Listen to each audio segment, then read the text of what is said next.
Okay, we're on to making our Salisbury steak patties out of ground turkey. Okay, this is 4 pounds, yeah, 4 pounds of ground turkey. So what I'm going to do is just start mixing, putting on in all my ingredients. This is something new, caramelized onion butter. Now y'all know that's going to be good. So we're going to put some caramelized, I'm going to put a tablespoon of my caramelized. This is going to be my new best friend. Uh, I want to try it out first on about one bottle. It's at Sam's Club. I think it's like 5 something per jar. So I'm going to go back and get more now that I know that. Oh, it tastes so wonderful, y'all. Y'all won't believe the flavor. You can taste the butter. I don't know what they used to imitate that butter, but they did a pretty good job. Pretty darn good job of it. So we're going to get the, we always want our, the gravy's going to be good. So we got to make sure we get our steaks real nice and creamy. So that is butter. That is caramelized onion butter, not just any butter, but onion butter. Okay, the next thing I'm going to go ahead and put in here is a tablespoon of my, excuse me, my beef bouillon. I got some beef base. It's called beef base. Okay. Is my camera up too close or what? That's okay. Hang one second. Okay, I backed the camera off a little bit because it might come out too close on the video. So we don't want it to be so close that you can't see what's going on. Okay. Okay, there we are. So now I'm going to put a tablespoon of beef base in there. Okay. Okay. And I love these little Lipton onion soup packages, the onion ones. I'm going to put a pack of that in there, okay? Put a pack of that in there. And I got to get my onion and my garlic powder in.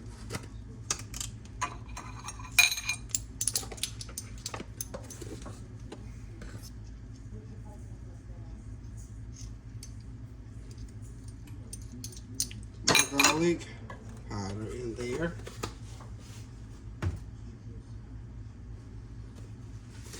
And as soon as I get done making these, they're going right into the pan to start cooking.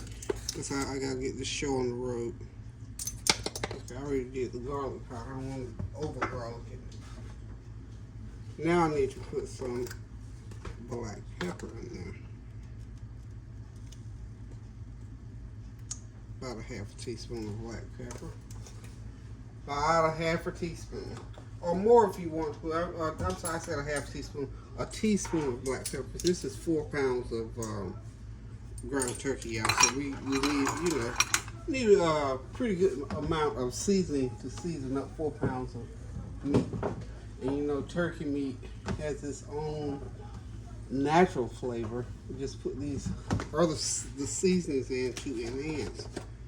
Okay. Now we're going to I found my onion powder. It was hiding all the way in the back. So I hope you all having a God bless Sunday afternoon. It's a beautiful day in the neighborhood around here today. So that's my onion powder. Okay. Onion powder. Now, I'm going to go ahead and get this, get me some gloves on here shortly and start getting this meat mixed up together so that I can go ahead and start making my patties. So, got all that in, so the next thing to do would be to go ahead and get it mixed up. Now, because I am making, I want, turkey meat is kind of a little bit stiff a little bit, but I'm going to help it along with some other, because I want it to be a certain consistency, so I'm going to drop a couple of eggs in there, okay?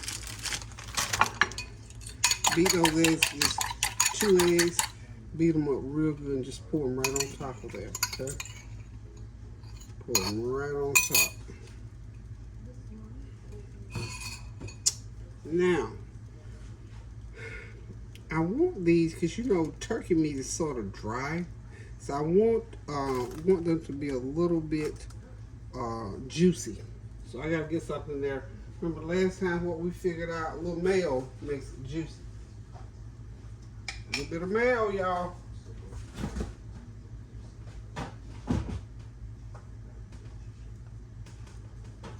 Gonna put a little bit of mayo in there. And this is gonna help with the juiciness. Okay. About a fourth of a cup is all I need. Fourth of a cup. That's it.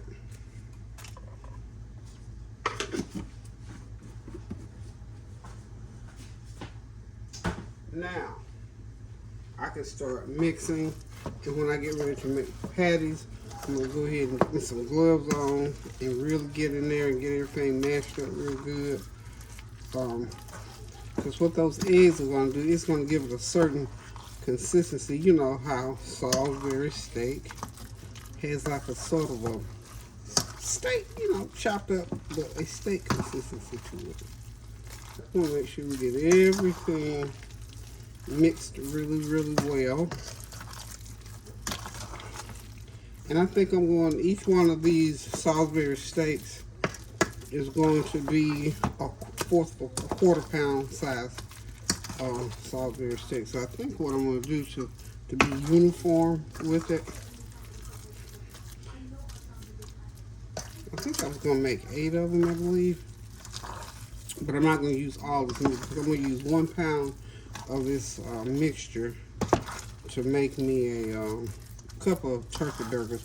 I'm going to get 4 turkey burgers out of this batch. Okay.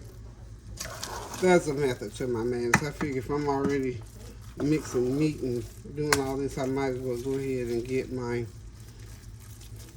turkey burgers going. So we just got that all mixed up. I'm going to come back with the gloves and we'll get the patties made out and we'll be right back. Okay, these Salisbury steaks are cooking. I went ahead and started putting them into the pan. I'm going to be able to get 4 in the pan. And this is about 3/4 of a cup of meat in each one of these steaks. So, what we're going to do here, put that 4th one in there. And they got to cook about, I can cook them about 8 minutes on each side because they kind of be pretty thick. And then when we get done with them, we're going to make the gravy, put them in, they'll finish cooking. So those are our Salisbury steaks. I think I'm going to cook 8. Okay. You notice I did put oil in the pan simply because turkey meat is sort of dry. We want these nice and juicy, y'all. And the gravy is going to help with that. So we'll be back. Okay, y'all, it's time to get the gravy going. Okay, we got the oil in the pan from those Salisbury steaks, and we're gonna go ahead and start with a 4th cup of flour, and we'll go ahead and throw me some onions in there as well. Throw some onions in. That's probably about a 4th of a cup of oil in there. Same amount of flour. Throw you some onions in there, and we're just gonna let it brown up a little bit. Put a few more onions in there.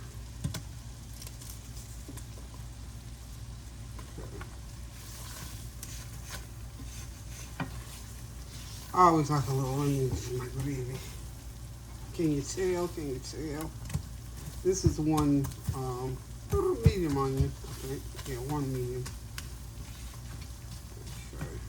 So we're just gonna let that sit there and brown around until we get ready to pour in some.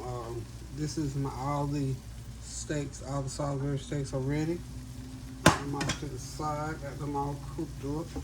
The chicken is about just 3/4 of the way there, so in a little bit I'll go back to the chicken. We're gonna start cutting the dumplings for the pastry. This meal is very it's a traditional meal. It's slightly, well, pretty easy. It's a lot of steps to it, but once you learn it, I mean, it's just like it's sealed back there in the back of the head, and you just sort of pull it out and go ahead and execute. It's not that hard to do.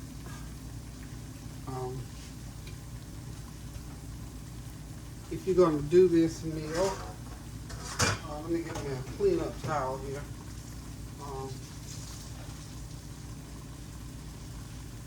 Probably a couple of hours to, get it prepped and on the stove. And, well, maybe 2.5 if you got to get, to get it up to the table. Should be, yeah. Just do a little cleanup. Like I said, I like to clean as I go, y'all. So it's not so bad in the end. Nothing worse than do all that work and then have to end it up with cleaning. I try to clean as I go, like I say,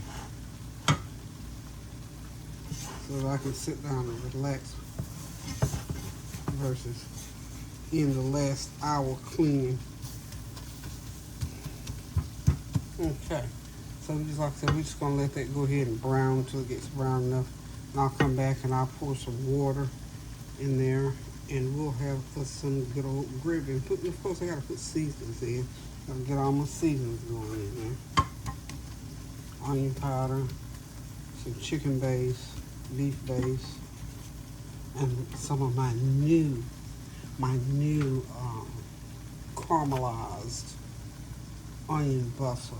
That stuff is good. I tell you what, it's good. Whoever came up with that did pretty good. Turn that heat up a little bit so that it will, the chicken's boiling real good back there on that back burner. So, y'all don't go nowhere. I'll be right back.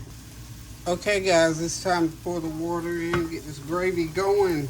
This is 2 cups of water so far.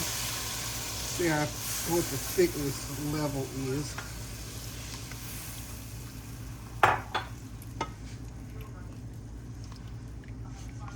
Just go ahead and let that cook and see how thick it's going to be before putting any more water or anything else in there to either thin or thicken it.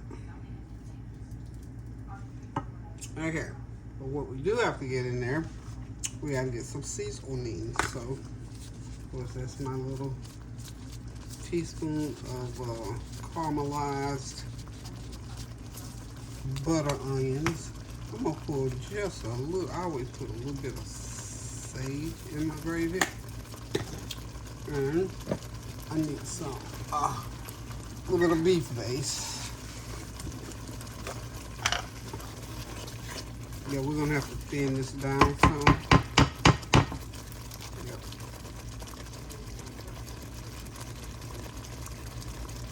Teaspoon of beef base.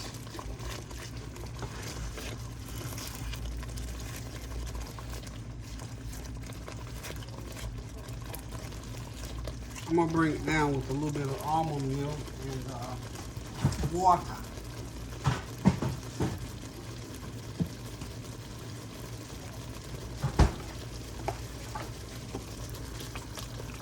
Half a cup of almond milk.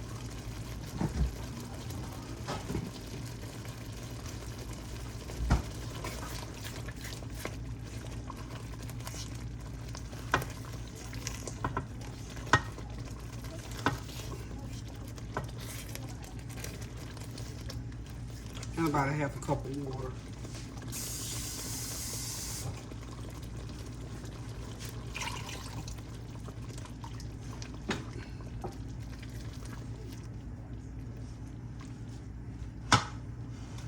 And you can make light gravy or dark gravy, it doesn't matter, it just depends on what you prefer.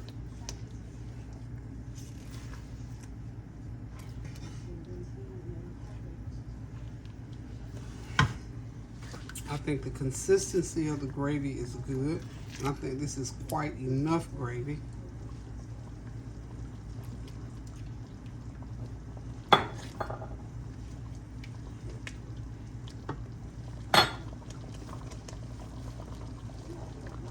You need a little bit, just another half a teaspoon of my beef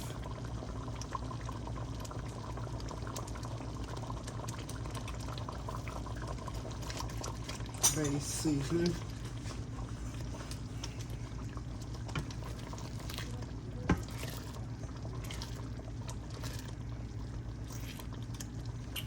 Okay, we're just gonna let that cook for a minute or two, then I'll go ahead and put in the put my steaks in.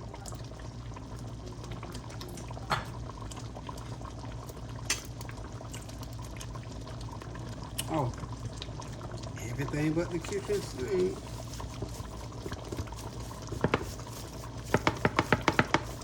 Put a teaspoon of that in. That's just all my seasonings.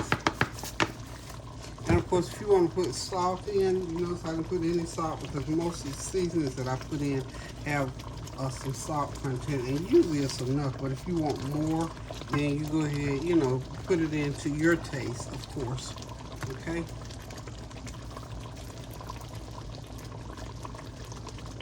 A little bit more black pepper.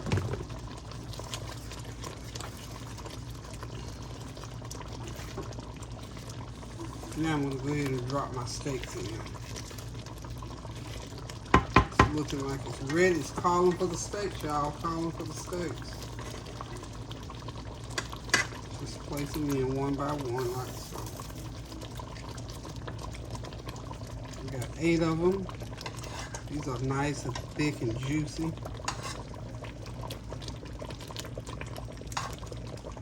And we're just going to let this simmer for maybe about 30 minutes and let that gravy cook into them.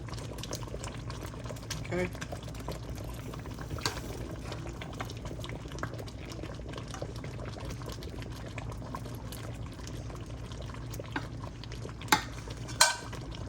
All that juice pan on top.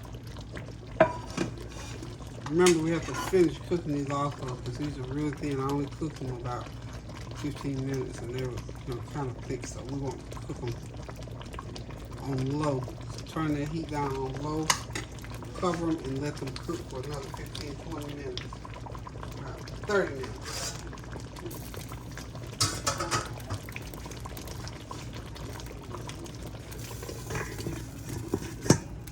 And there we are. Turn that heat on low. We'll be back. Okay, I don't know where we got cut off on this. This is our stir-fried cabbage. I got onions, peppers, and of course cabbage, and all of my seasonings. I'm just going to continue to add the onions and peppers until I get everything in the pan. This is the second installation excuse me, of peppers and onions, and we'll get them stirred all up, and we'll put another stack of cabbage, and we'll just keep it going until we get everything incorporated into this mixture along with all of our good old seasonings. So don't go nowhere. When y'all come back, this will be ready to eat. Okay, the cooking process is pretty much done. I'm just going to turn it off, leave it on the burner, and let it finish cooking. So the stir-fried cabbage are ready and they're perfect. See the short fly. I'm going to put just a dash of crushed red pepper on there. Just for a little oomph, that's all. Nothing but just for a little oomph. Just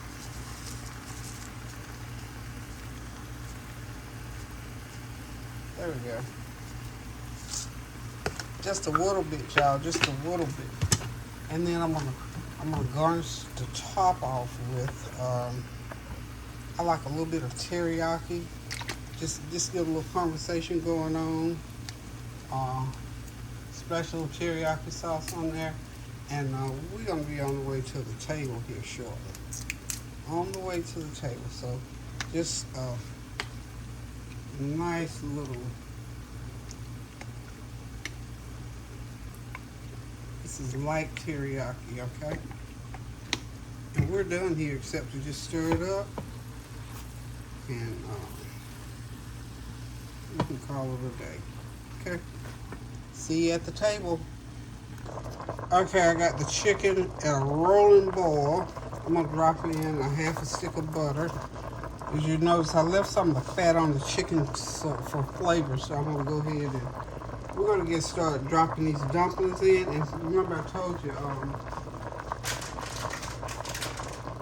I had this big old bag of biscuits, these Pillsbury buttermilk biscuits. And I let them thaw out, so now I have got to use them, and they're going to be my dumplings for the day. So what I did with them, I just flattened them out on this board and I cut them in strips, and I'm just going to spread them out a little bit, and I'm going to drop them one by one in here until I think I've got enough to thicken these dumplings. Well, I call them dumplings. North Carolina calls them chicken pastry. So, I mean, I don't know. I don't know what you call them in your neck of the woods, but when I was growing up, Mama called them chicken and dumplings. That was good enough for me, because I'm telling you the truth. And she'd always makes biscuits. And so, you know, we do cornbread too, because I love cornbread. She always made biscuits. So I'm going to do some Mayo biscuits to go with this. Yep, some mayonnaise biscuits. I don't know if you've had those before or not, but that's what we're going to have today. So we're just going to start dropping them in one by one. They're not going to be big dumplings. I can remember Mama made hers. She'd roll them out and they'd be sort of thin. We're going to see how these going to turn out.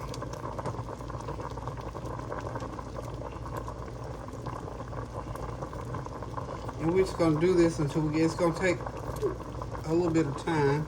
So we're just going to let you see what we do, how we do. And like I said, this, you can make your dumplings fresh like you're making biscuits. It's just the same process. Roll it out, cut them into strips, and start dropping them into your pan with your chicken. You see that chicken? It'll thicken that water up and it'll give you some nice dumplings in there. So I'll be right back. Okay, y'all, the chicken and dumplings, or chicken and pastry, whichever way you refer to it, it is ready to eat. I'm just going to leave it on the stove, because those dumplings, you can see, I just broke those biscuits up in there and that chicken. And I'm telling you, it's nice and good and creamy. And we're going to be eating here shortly. Looks sort of like gnocchi. Now, this would be a quick way to make gnocchi. I've never made gnocchis before, but I love that gnocchi soup that they serve at that Italian place. So I think I could probably do that with some potatoes. But this pastry is ready, y'all. So y'all stay tuned. We're gonna have it on the plate here shortly. Hey, guess who? I'm back. I decided I was gonna make some, I'm sure you all have heard of mayonnaise biscuits. Okay, it's 2 cups of self-rising flour, 1 cup of mayonnaise, and 1 cup of milk, heavy whipping cream, or half and half. In this case, I'm using half and half. I could have used the almond milk, but I like it. I think the half and half will just do more for it, give it a more butterier taste to it. So what I'm gonna go ahead and do, that's my 2 cups of flour, and I'm gonna go off script, and I'm gonna do something different with them, but I'll tell y'all that when I get to it. Okay, I keep bumping the camera. What in the world? Okay, because I got something else in that flour. I'm gonna just tell you here in a second. So, but I just want to get you going with the basic recipe, which is 2 cups of self-rising flour, 1 cup of mayo, and 1 cup of milk. Just stir it around, mix it up real good together. Grease a muffin tin, put it in there, or you can do it like drop biscuits. Either way, because it's gonna come up, you know, obviously it's gonna taste more like biscuits because it's made with flour. Okay, so now I'm gonna go ahead and put in my 1 cup of, y'all know I use Hellmann's, so use your mayo of choice. My choice is Hellmann's, of course. Y'all know that. Back in the day when I was coming up, it was blue plate mayonnaise. Then Hellmann's came, or we came by it some kind of way. We were able to afford to use Hellmann's. So now I'm going to use this, stretch this out a little bit. But I didn't really have to. I'm going to use the same cup because I need 1 cup of this heavy whipping cream. The half and half. Okay. It's my cup of half and half. Get that out of the way. Okay, and as I told you, I was going to go off script a little bit because I'm gonna use these Mayo biscuits up a little bit, And I'm just gonna add, because I didn't put quite all of my mayo, so the couple tablespoons of mayo I left out. We're gonna drop a little bit of sour cream in there. How about that?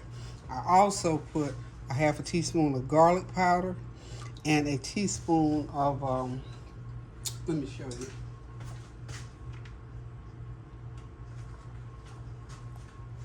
This Tone's sour cream and onion seasoning. It is wonderful. So I put some of that in there. And that's just to change the flavor. That's all. It's not going to change the batter any kind of way. And if it, if it does, only thing you can do is just, you can't subtract nothing at this point. But what you could do, like if it was too wet or something, just add you a little bit more flour. But I think it's going to be just fine. Let's get it going here. And we're going to bake them at 350 for about 15 minutes, I think. That should do it. I was saying I was going to drop me a little bit of cheddar cheese in there. I still might just do that. Y'all reckon I ought to? Yeah, I think I'm going to drop me a little bit of cheddar cheese in there, y'all.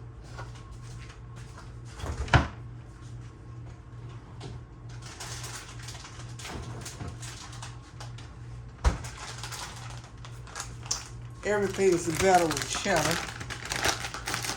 I'm not gonna try to overpower it, but I'm gonna just about a fourth of a cup of cheddar in there. Just about a fourth of a cup. That's all you need. And let's see, I'm thinking herbs, y'all. Herbs.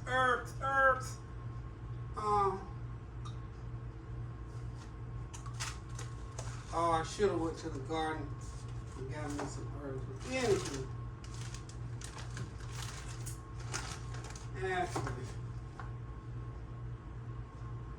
Okay, I'm doing too much now. I'm doing too much. So let me just go on, because I was thinking I should have got me some parsley out the garden, some oregano out of the garden, but we're gonna let it go with this. And we're just gonna, this is a little bit stiff, and for me, it's a little bit too stiff. So all you gotta do, like I say, if it's too stiff, you can add a little bit more milk in there. So all you got to do, because you want it just about like that. I probably didn't pour a full cup. So anyway, we're going to get these together and get them in the pan, and we're going to put them in the oven.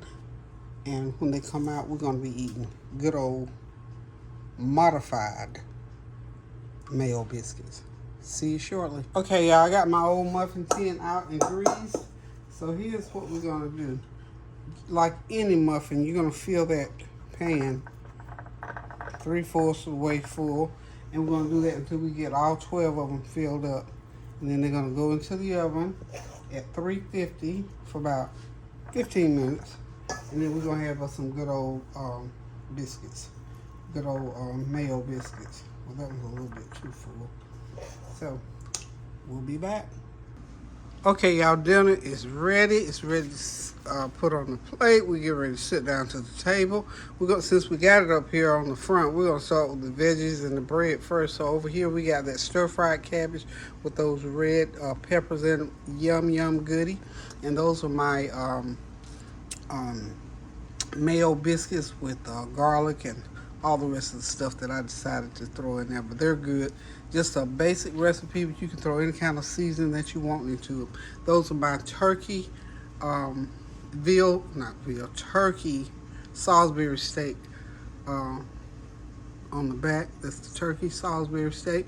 That's some I already had rice done, so all I had to do was heat it up. And there's some tomatoes and cucumbers to cool everything down. And of course, back here on this back burner, my mama's, I repeat that, my mama's chicken and dumplings, or chicken pastry, which chicken pastry, of course, is a staple or a favorite dish right here in North Carolina. But we call them, when I was growing up, we call them chicken and dumplings. See all those nice dumplings? And like I said, what I did and made it so now I got the idea, I'm going to do it all the time now. I cooked my chicken, of course, just like you would for any other kind of pastry.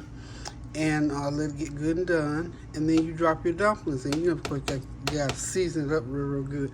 Then you drop your dumplings in. Well, you can either roll them dumplings out and cut them in strips and put them in, or you can use biscuits. I took, because I had that big old bag of biscuits, I had 20 biscuits that had thawed out on me. So I went ahead and broke them up and threw them right into that good old chicken broth, and it came out chicken dumplings, y'all. It is really, really good. So it's a real easy dish to make, a hearty dish. And I tell you what, it is befitting for today, because even though it's summertime and it's hot, it's real gloomy out there today. It just started pouring down rain so hard out there, y'all. So y'all stay out of harm's way, because that storm is still coming through.